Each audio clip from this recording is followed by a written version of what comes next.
안녕하십니까, 김성봉입니다. 이번 만남에서는 지난 만남에서 예고해 드렸던 대로 공유 다물건자 관련 물딱지에 관하여 정리하도록 하겠습니다.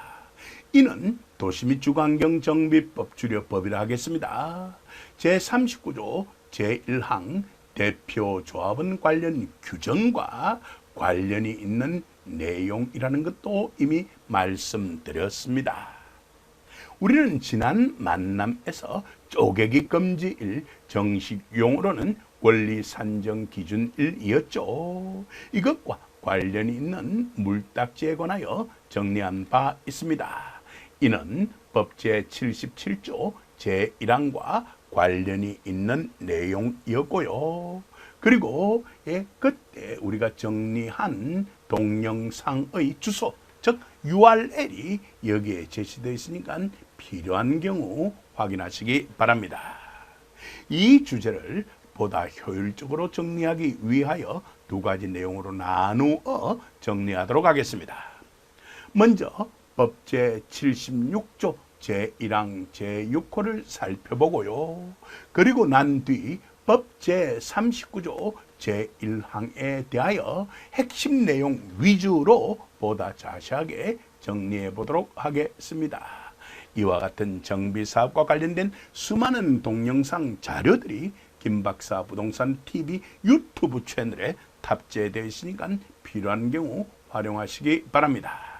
그리고 아래에 우리 김박사 부동산 TV에 관한 정보가 제시되어 있으니까 필요한 경우 많이 이용하시기 바랍니다. 그리고 우리 김박사 부동산에서는요, 언제나 법령 규정 등의 정확한 논거에 기초하여 정확한 정보만을 제공하고 있습니다. 화면 정리하고요, 다음 화면으로 넘어가겠습니다. 방금 전에 예고 드렸던 대로 먼저 법 제76조 제1항 제6호를 간단하게 살펴보고요. 그런 후에 법 제39조 제1항에 관하여 핵심 내용 위주로 정리를 해보도록 하겠습니다.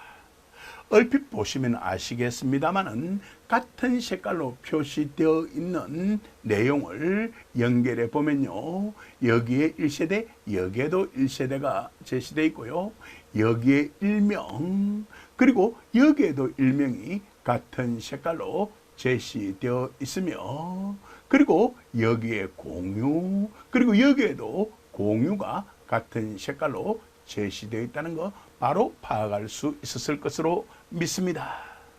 그럼 법 제76조 제1항 제6호와 법 제39조 제1항은 밀접한 관련성을 맺고 있다는 거 바로 파악할 수 있을 것으로 믿습니다. 법 제39조 제1항은요, 대표조합원 관련 규정입니다. 그렇다면 대표조합원을 제외한 나머지 분들의 경우 자연스럽게 아무런 효력도 없는 딱지, 물딱지인 것으로서 판정이 내려지게 될 것입니다. 어때요? 핵심적인 내용 순식간에 파악되었을 것으로 믿습니다. 화면 정리하고 순서대로 정리 이어가도록 하겠습니다. 1세대 또는 일명이 말입니다. 하나 이상의 주택 또는 토지를 소유한 경우라고 규정이 시작되고 있습니다.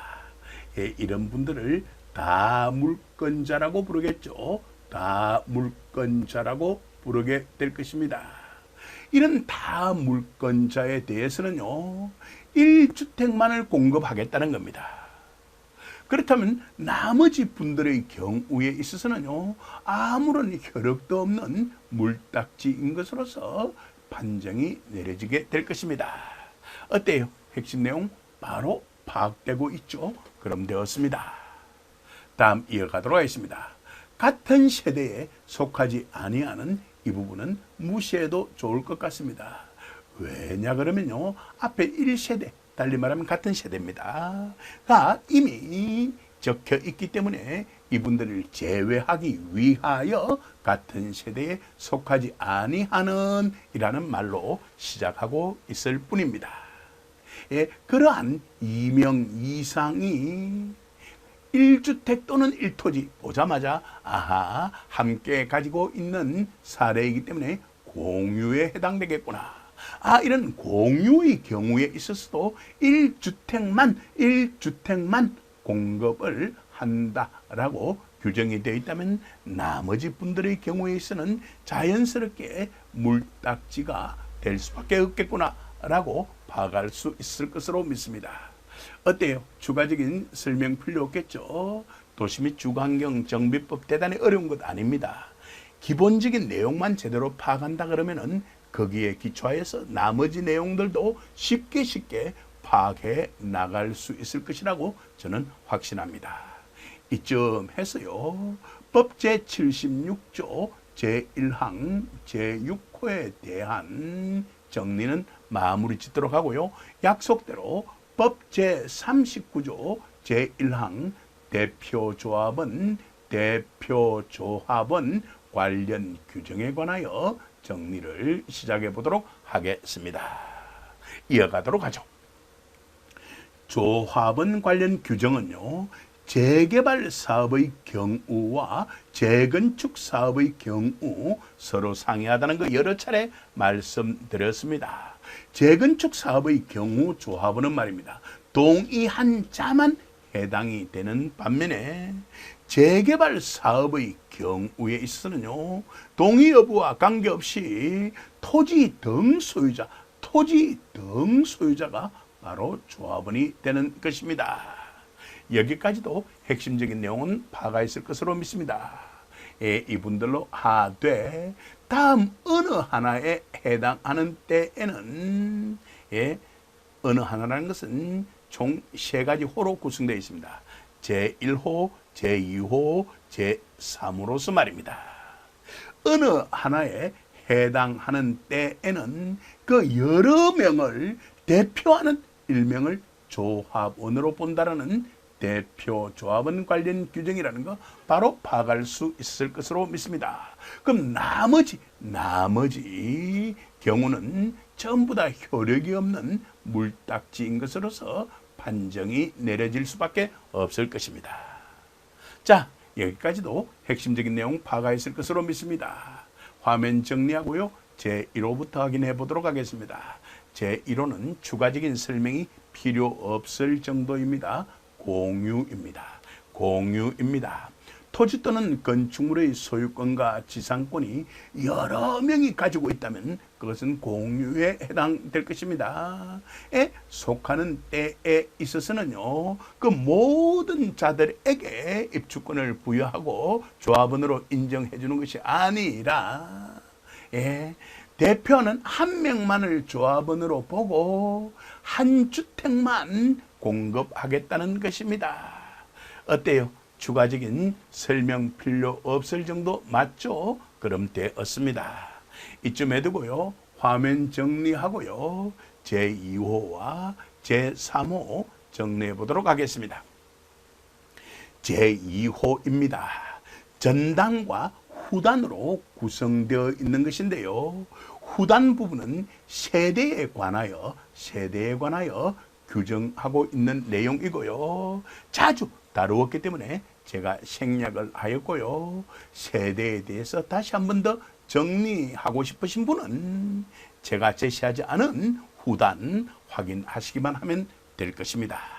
이어가도록 하겠습니다. 여러 명의 토지 등 소유자가 1세대에 속하는 때에 있어서도 말입니다.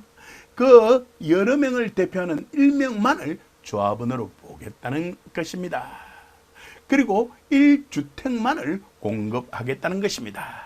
어때요? 여기까지도 핵심적인 내용은 파가 있을 것으로 믿습니다. 이것과 관련된 대부분의 확정 판결이 있습니다. 이 대부분의 확정 판결에 대해서는 다음 화면에 핵심 내용을 제가 요약 정리해 두었으니까 걱정할 이유는 전혀 없을 것 같습니다. 미리 말씀을 드리자면 말입니다. 이 대법원의 확정 판결은 말입니다. 제2호뿐만이 아니라 제3호가 중첩 적용된 판결입니다. 잠시 후 확인시켜 드릴 테니까 걱정할 이유는 없을 것 같습니다. 화면 정리하고 이어가 보도록 하겠습니다.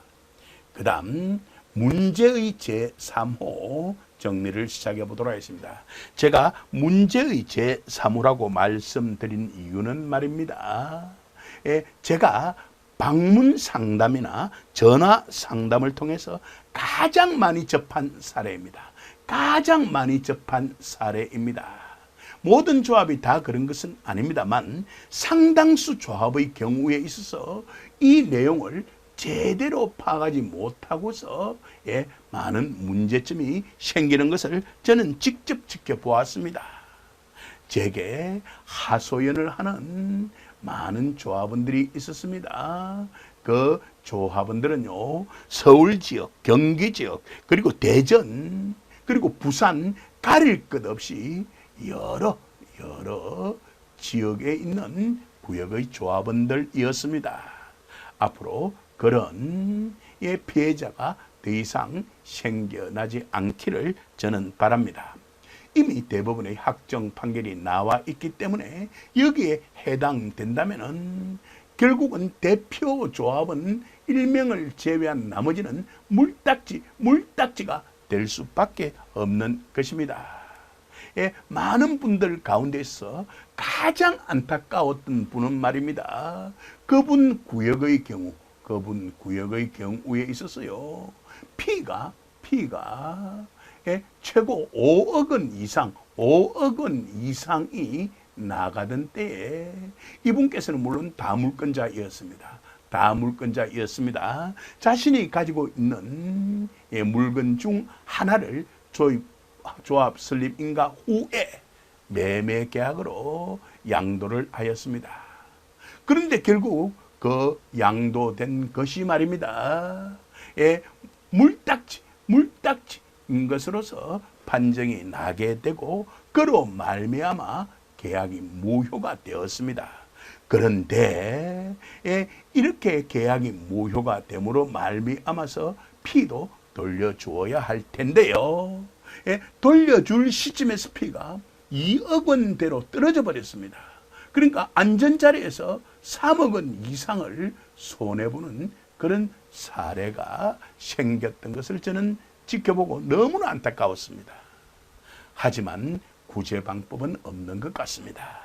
그것이 더욱 안타깝게 느껴졌던 것이었습니다. 이쯤 말씀드리고요. 화면 정리하고 제3호 확인해 보도록 하겠습니다. 조합 설립인가 후입니다. 저는 상관없습니다. 조합 설립인가 후입니다.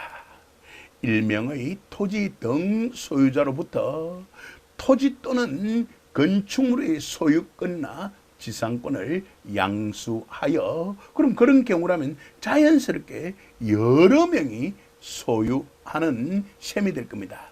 그러한 때에도 대표하는 일명만을 조합원으로 보고 그럼 나머지는 자연스럽게 물딱지 판정을 받을 수밖에 없겠더라는 것입니다. 여기까지도 이해하셨을 것으로 믿습니다. 이에 관하여서는요, 법제처 해석도 있고, 그리고 한국부동산원의 기본적인 판단이기도 하고, 그리고 부산지방법원, 부산고등법원을 거쳐 대법원의 최종 판결도 이미 나와 있습니다. 그리고 비교할 필요가 있는 것은요, 이러한 부산지방법원, 부산고등법원, 대법원 판결에 이르기까지 조합 설립인가 후의 다 물권자로부터 양수한 경우에 있어서는 대표하는 1명만을 조합원으로 보고 1주택만 공급을 할 것이기 때문에 나머지 경우는 전부 다 물딱지다라고 판결이 내려졌습니다.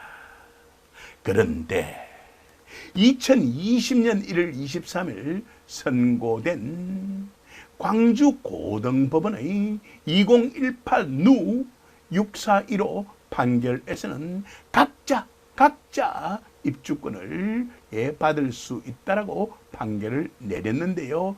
이제 이 판결은 아무 소용없게 되었습니다. 대법원이 확정 판결을 내림으로 말미암아서 말이죠. 이 내용들에 대해서도 다음 화면에 제가 정리해 두었으니까 대법원 판결들에 대해서는요, 걱정할 이유는 전혀 없을 것 같습니다. 그럼 이쯤 해두고 빨리 다음 화면으로 넘어가서 대법원 확정 판결들 확인해 보도록 하겠습니다. 화면 정리하고 다음 화면으로 넘어가겠습니다. 자, 이제 예고 드렸던 대로 대법원 확정 판결 두 가지 정리 이어가도록 하겠습니다. 먼저 대법원 2023년 6월 29일 선고 2022 56586 판결 핵심 내용 위주로 정리하도록 하겠습니다. 이는 주택 재건축 사업과 관련된 판결이었습니다. 주택 재건축 사업 조합 설립인가 후, 이것이 바로 법제 39조 제1항 제3호가 관련된 내용이죠. 여러분들이 이해를 돕기 위해서 똑같은 색깔로 이렇게 표시해 두었습니다. 이어갑니다. 1세대라는 것 때문에 바로 법제 39조 제1항 제2호가 적용될 수밖에 없겠죠. 그렇다면 이 판결은요, 바로 법 제39조 제1항 제2호 및 제3호가 중첩 적용된 것이라는 거 바로 파악할 수 있을 것으로 믿습니다. 이미 말씀드렸던 대로 말입니다. 위로 다시 올라가도록 하겠습니다. 핵심 내용 위주로 정리 이어갑니다. 조합 설립 인가 후 1세대에 속하는 수인의 토지 등 소유자로부터 각각 정비구역 안에 소재한 토지 또는 건축물 중 일부를 양수한 수인의 토지 등 소유자와 양도인들 사이에서는요, 법 제39조 제1항 제2호 제3호가 중첩 적용되어서 원칙적으로 그 전원을 대표하는 1인을 조합원으로 보아야 할 것입니다. 대표 조합원은 1인입니다. 그럼 그 1인이 분양 신청을 하게 될 것이고요. 그럼 나머지 경우는 물딱지인 것으로서 판정이 내려질 수밖에 없을 것입니다. 어때요? 핵심 내용 제대로 파악하셨죠? 그럼 되었습니다. 다음으로 다른 대법원 확정 판결 하나 확인해 보도록 하겠습니다. 2023년 2월 23일 선고된 2020두 36724 판결입니다. 이는 부산 지역에 소재하는 온천 4구역에 관련된 판결입니다. 참고로 알아두시기 바랍니다. 원 소유자는 1인이었습니다. 이분께서요, 집합 건물 중 무려 13세대를 소유하였습니다. 그런데 문제는 조합 설립 인가 후, 이 때문에 법 제39조 제1항 제3호가 적용되었겠죠. 조합 설립 인가 후 12인의 매수인들이 각 주택을 매수하였습니다. 그럼 원 소유자는 한 세대만 그대로 소유하고요, 나머지 12세대를 매도하였기 때문에 결국 새로운 매수자 12인이 등장할 수밖에 없었겠죠. 여기까지도 이해하셨을 것으로 믿습니다. 핵심 내용 위주로 이어가도록 하겠습니다. 자, 그렇다면 13인 각자가 단독으로 분양 신청은 할 수 없었을 텐데요. 그렇다면 13인을 대표하는 1인이 조합원이 되어서 대표자 1인 명의로 분양 신청을 할 수 있을 것입니다. 여기까지도 핵심적인 내용은 파악하였을 것으로 믿습니다. 그렇다면 그 13인은 말입니다, 원소유자 1인과 매수인 12인 합쳐 총 13인이 되겠죠. 그 13인은 그들 중 대표 조합원을 선임하여서 이를 조합에 신고하고 대표 조합원이 분양 신청 등 조합원의 권리를 행사하여야 할 것임에도 분양 신청 기간이 만료될 때까지 대표 조합원을 선임하지 않고 13인은 각자의 명의로 분양 신청을 하였습니다. 그렇다면 조합은 어쩔 수 없이 13인을 현금 청산 대상자로 정하여 관리 처분 계획을 수립할 수밖에 없었을 텐데요. 그렇게 수립한 조합의 관리 처분 계획에 어떠한 잘못이 있다고 할 수 없다라고 판결을 내렸던 것이었습니다. 따라서 13인 모두 현금 청산 대상자가 된 그런 사례입니다. 여기까지도 이해하셨을 것으로 믿습니다. 이상의 내용을 이렇게 간단하게 요약 정리해 보았습니다. 이어갑니다.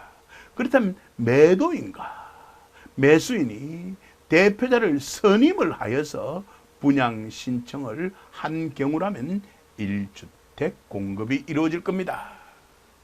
그렇지만 대표자를 선임하지 못하여서 분양 신청을 하지 못한 경우라면 당연히 그들은 현금 청산 대상자가 될 수밖에 없을 것입니다. 여기까지도 핵심적인 내용 제대로 파악하셨을 것으로 믿습니다. 이쯤에서 마무리 짓도록 하겠습니다. 긴 시간 동안 경청해 주셔서 진심으로 감사드립니다.